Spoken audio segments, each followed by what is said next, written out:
नमस्ते। कक्षा 7 विषय विज्ञान। आज हम अध्याय 2 प्राणियों में पोषण भाग 2 का अध्ययन करेंगे।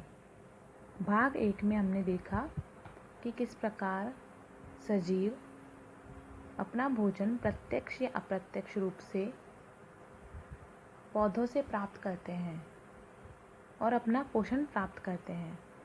और पाचन किसे कहा जाता है? पाचन जटिल खाद्य पदार्थों को सरल रूप में परिवर्तित करना या टूटना विखंडन कहलाता है और इस पूरे क्रम को पाचन कहते हैं।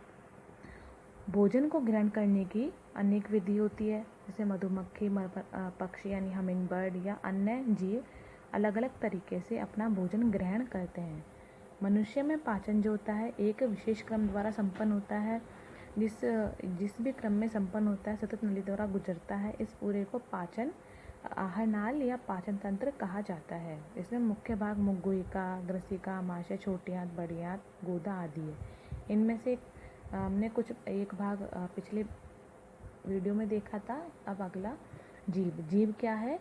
एक मांसपेशीय अंग है जो पीछे की ओर मुख गुहिका के अधर तल से जुड़ा रहता है, यानी पीछे की ओर जुड़ा रहता है और इसका आगे वाला भाग अग्रसिरा जो है स्वतंत्र रहता है और ये किसी भी दिशा में आसानी से मुड़ सकता है, दाएं बाएं ऊपर नीचे।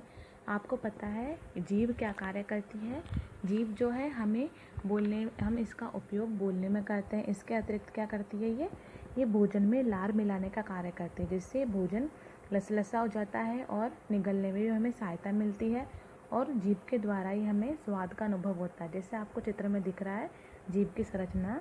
जैसे हम कुछ भोजन को ग्रहण करते हैं तो हमें खट्टा, मीठा, कड़वा, नमकीन ये सब अनुभव होता है।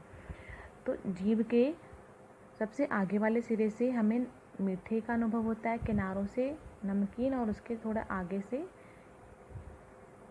खट्टा और एकदम लास्ट से कड़वा अनुभव होता है। हम कुछ भी खाते हैं तो इस पर जो जीभ पर स्वाद कलिका उपस्थित होती है उससे हमें स्वाद का पता चलता है। इसके बाद आता है भोजन नली या ग्रसिका, यानी भोजन में मुख को चबाने के बाद भोजन कहाँ जाता है? ग्रसिका में चला जाता है। यानी भोजन को निगला जाता है तो कहाँ पहुँचता है? ग्रास नली में या ग्रसिका में जाता है। ग्रसिका कहाँ पर उपस्थित होती है? गले एवं वक्ष से होती हुई जाती है। ग्रसिका की भित्ति संकुचित होती रहती है लगातार, यानी ग्रसिका जो है लगातार सिकुड़ती रहती है, जिससे भोजन आगे की ओर सरकता जाता है, यानी आगे की ओर इसको गति मिलती है और भोजन को आगे की ओर ढकेला जाता है। कभी कभी क्या होता है हम ज़्यादा खा लेते हैं कभी कभी हम ज़्यादा खा लेते हैं तो हमारा आमाशय यानी हमारा पेट क्या करता है? भोजन को स्वीकार नहीं करता है और उसके दौरान क्या होता है? हमें वमन या उल्टी हो जाती है, यानी अधिक खा लेते हैं तो उसे उल्टी के द्वारा भोजन को बाहर निकाल दिया जाता है। ग्रसिका की संरचना देखिए चित्र में। आमाशय के ठीक ऊपर ग्रसिका पाई जाती है। ग्रसिका से भोजन धीरे धीरे संकुचित होता हुआ धीरे धीरे सरकता है और कहाँ पहुँचा दिया जाता है? आमाशय में पहुँचा दिया जाता है। आमाशय क्या है?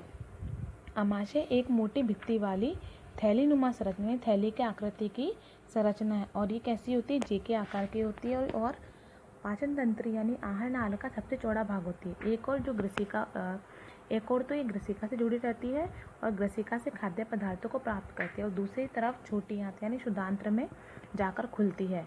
आमाशय का जो आंतरिक स्तर यानी उसकी जो लेयर है अंदर वाली, वहाँ से श्लेष्मा, हाइड्रोक्लोरिक अम्ल और पाचक रस को स्त्राव करता है। जो अंदर वाली लेयर है वहाँ से पाचक रसों का स्त्रावन होता है। जैसा चित्र में दिख रहा है इसकी आकृति एक थैलीनुमा संरचना है और जे के आकृति का होता है। उसके अंदर वाली भित्ति से आवश्यक पाचक रसों का स्त्रावण होता है जो भोजन को जटिल रूप से सरल रूप में परिवर्तित करने में सहायता करता है। श्लेष्मा आमाशय के आंतरिक स्तर को सुरक्षा प्रदान करती है। कैसे सुरक्षा करती है?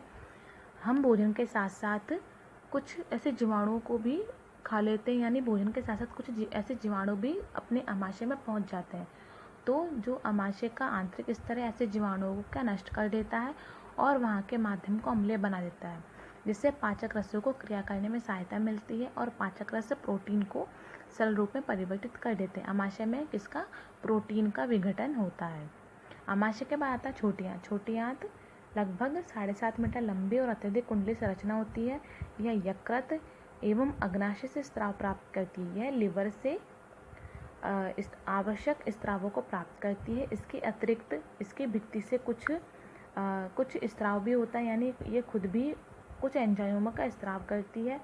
यकृत क्या है? यकृत एक गहरे लाल भूरे रंग की ग्रंथि है जो उदर के ऊपरी भाग में दाहिनी तरफ स्थित होती है। जैसा आपको चित्र में दिख रहा है, ये अमाशय के ठीक ऊपर दाहिनी तरफ लाल भूरे गहरे रंग की एक ग्रंथि है और ये हमारे शरीर की सबसे बड़ी ग्रंथि है। और ये क्या करती है? ये पित्तरसों को स्रावित करती है जो एक थैली में संग्रहित होता रहता है जिसे पित्ताशय कहा जाता है। यकृत के ठीक नीचे एक पित्ताशय की संरचना आपको दिखाई दे रही है। इसमें ही जो पित्तरस स्रावित होता है वो यहाँ पर आकर इकट्ठा हो जाता है।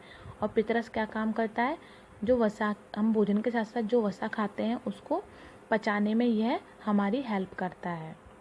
अग्नाशय। अग्नाशय क्या है? अग्नाशय एक हल्के पीले रंग की ग्रंथि है जो अमाशय के ठीक नीचे यानी हमारे पेट के ठीक नीचे स्थित होती है।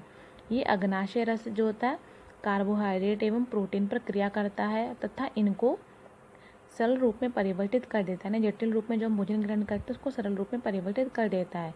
और आंशिक रूप से पचा हुआ भोजन जो थोड़ा शेष रह गया है पचने में वो शुद्धांत्र के निचले भाग में यानी छोटी आंत्र के निचले भाग में पहुंचा दिया जाता है। जैसा आपको चित्र में दिख रहा है, अग्नाशय अमाशय के ठीक नीचे स्थित है। क्या? अग्नाशय। अग्नाशय से अग्नाशय रस स्राव होते हैं और ये क्या काम करता है? कार्बोहाइड्रेट सरल शर्करा जैसे ग्लूकोज में परिवर्तित हो जाते हैं। वसा अम्ल एवं ग्लिसरॉल में परिवर्तित हो जाते हैं। प्रोटीन एमिनो अम्लों में परिवर्तित हो जाते हैं। इसमें जो अग्नाशय होता है वो कार्बोहाइड्रेट, वसा और प्रोटीन को जटिल रूप से सरल रूप में परिवर्तित कर देता है और यह पाचक रसों को स्राव कर इसमें महत्वपूर्ण भूमिका निभाता है। अब छोटी आंत में जब भोजन का पाचन हो गया तो पचे हुए भोजन का अवशोषण कैसे होता है? पचा हुआ भोजन जो होता है अवशोषित होकर छोटी आंत के भित्ति में स्थित रुधिर वाहिकाओं में चला जाता है। जो छोटी आंत है जो 7.5 मीटर लंबी होती है, कुंडली संरचना है। जो भोजन जो होता है पचकर छोटी आंत की जो भित्ति होती है इसमें जो रुधिर वाहिकाएं पाई जाती है उसे ये अवशोषित कर लेती है आवश्यक पोषक तत्वों को। और छोटी आंत की आंतरिक भित्ति पर क्या उंगली के समान उभरी हुई संरचना पाई जाती है जिसे दीर्घरोम अथवा रसांकुर कहा जाता है। दीर्घरोम क्या करते हैं? पचे हुए भोजन के अवशोषण यानी आसानी से पचा हुआ भोजन अवशोषित हो जाए इसके लिए अपने क्षेत्र को बढ़ा देते हैं यानी फैला देते हैं दीर्घरोम। दीर्घरोम जो होता है दीर्घरोम की सतह से बचे हुए भोजन का अवशोषण होता रहता है और ये रुधिर वाहिकाओं में चला जाता है। अवशोषित पदार्थों का स्थानांतरण रुधिर वाहिकाओं द्वारा शरीर के विभिन्न भागों तक होता है यानी लगातार अवशोषित पदार्थ जो होते हैं शरीर के विभिन्न भागों तक आवश्यकता के अनुसार भेज दिए जाते हैं और इनका उपयोग जटिल पदार्थों को बनाने में करते हैं यानी इनका उपयोग जो होता है विभिन्न भाग में निर्माण की प्रक्रिया में होता है। इस प्रक्रिया को स्वांगीकरण कहा जाता है। कोशिका में उपस्थित ग्लूकोज का विघटन जो होता है कोशिकाओं में जो ग्लूकोज पाई जाती है उसको ऑक्सीजन की सहायता से कार्बन डाइऑक्साइड और जल में तोड़ दिया जाता है। इसको तोड़ने पर जो ऊर्जा मुक्त होती है वह शरीर के द्वारा उपयोग में ले ली जाती है, विकास में निरंतर गति में उपयोग में ले ली जाती है। और भोजन का वह भाग जिसका पाचन नहीं होता है वह बड़ी आंत में भेज दिया जाता है। बड़ी आंत जिसे वृद्धांत भी कहते हैं। बड़ी आंत छोटी आंत की अपेक्षा चौड़ी और छोटी होती है और यह लगभग 1.5 मीटर लंबी होती है। छोटी आंत जो थी 7.5 मीटर लंबी थी और बड़ी आंत 1.5 मीटर लंबी होती है। इसका मुख्य कार्य क्या है? बड़ी आंत का जल एवं कुछ लवणों का अवशोषण करना है और बचा हुआ भोजन जो होता है अपशिष्ट पदार्थ के रूप में मलाशय में चला जाता है जहाँ से यह अर्धठोस के रूप में रहता है और समय समय पर गुदा के द्वारा मल को बाहर निकाल दिया जाता है। इस पूरे प्रक्रम को निष्कासन कहते हैं। जो बड़ी आंत है वह छोटी आंत के अंदर पाई जाती है, अंदर छोटी आंत के बाहर पाई जाती है। बड़ी आंत आपको चित्र में दिख रहा है यह गुदा या गुदा पर समाप्त होती है जिसे आप एनस भी कहते हैं, मलद्वार या एनस कहा जाता है। अब घास खाने वाले जंतुओं में पाचन किस प्रकार होता है देखते हैं। घास खाने वाले जंतुओं में गाय, भैंस एवं हिरण जैसे घास जो होते हैं घास खाने वाले जंतुओं को रोमंथी या रूमिनेंट कहलाते हैं। ये जंतु क्या करते हैं? जब ये घास खाते हैं तो जल्दी घास खा लेते हैं और जल्दी निगल जाते हैं जिससे इनके पेट में जाकर वो घास इकट्ठी हो जाती है। ये भाग क्या कहलाता है? रूमेन कहलाता है। जो रूमेन होते हैं यानी जो घास खाने वाले जंतु होते हैं इनका पेट जो होता है 4 भागों में बटा होता है।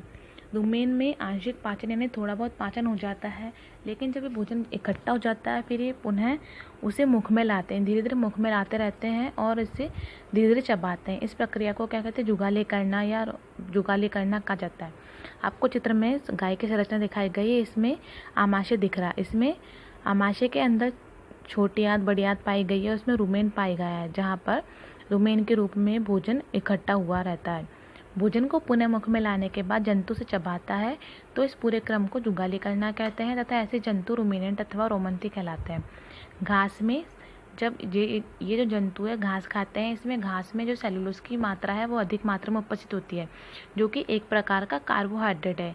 किसी भी रुमिनेंट अथवा रोमंती पशु जैसे हिरण आदि के रुमेन में जो होता है सेलुलोज का पाचन करने वाले जीवाणु पाए जाते हैं। और जो अन्य जंतु होते हैं और मानव जो है उसमें वह सेलुलोज का पाचन नहीं कर सकते। क्यों? मनुष्य सेलुलोज का पाचन क्यों नहीं कर सकता जानवरों की तरह? क्यों? क्योंकि कुछ जानवर जैसे घोड़ा, खरगोश आदि में क्या होता है, छोटी आंत व बड़ी आंत के बीच में एक थैलीनुमा संरचना होती है जिसे अधनाल कहते हैं।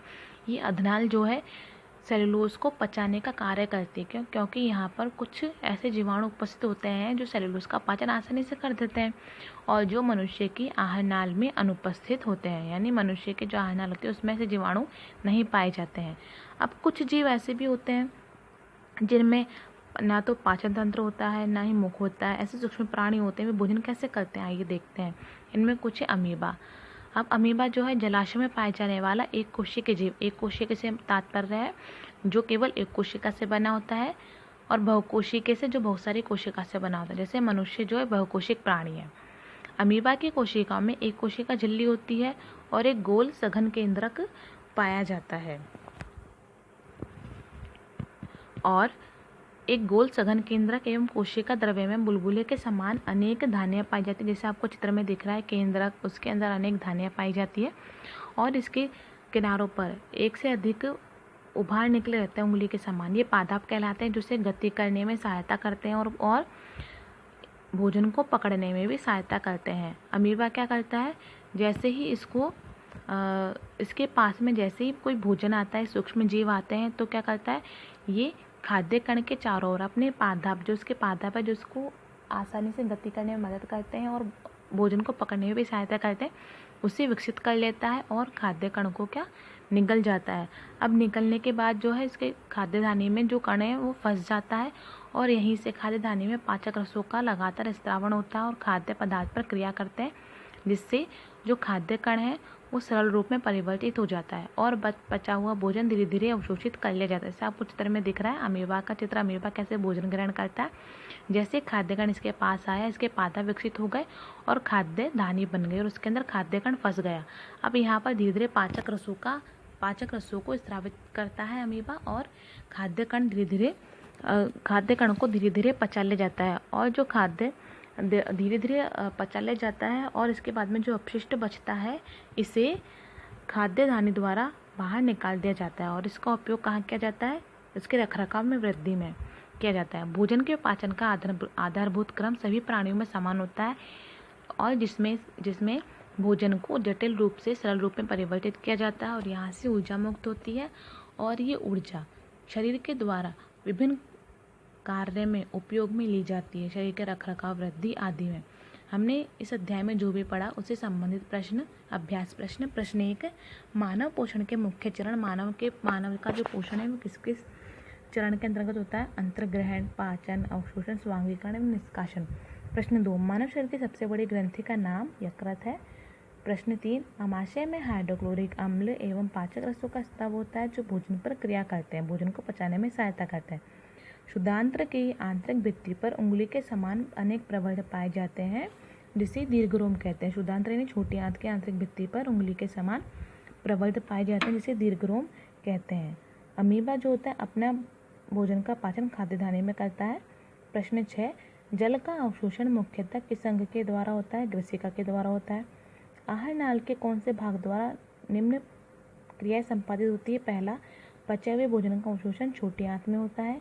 भोजन को कहाँ चबाया जाता है? मुख गुहा में। जीवाणु कहाँ नष्ट होते हैं? आमाशय में। भोजन का संपूर्ण पाचन कहाँ होता है? छोटी आंत में। और मल का निर्माण कहाँ होता है? बड़ी आंत में।